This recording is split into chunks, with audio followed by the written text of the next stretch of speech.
তুমি তো অনেক দিন ধরে মাছ ধরতে আসছো, হুম, তোমার বলো, লাস্টে তোমারই ভিডিওটা ছেড়ে দেবো। नहीं हम क्या पी रहे क्या खा रहे क्या एकदम नहीं सब काटिंग कर देना। এই যে এইটা হচ্ছে যে পুলিশ অফিসার, ইনার এই যে দুটো ছিপ নিয়ে প্রত্যেক দিন আসে নদীতে মাছ বড় করতে। তোমার বাবা কি বলে, নদীতে মাছ বড় কর।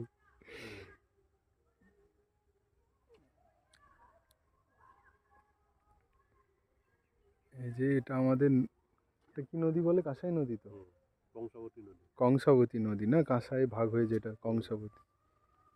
এখানে প্রচুর বড় বড় 15 কিলো 16 কিলো করে বড় বড় মাছ। এই যে দাদা, পুলিশ দাদা, ইনি হচ্ছে যে একটা ওই 18 কিলো মতো একটা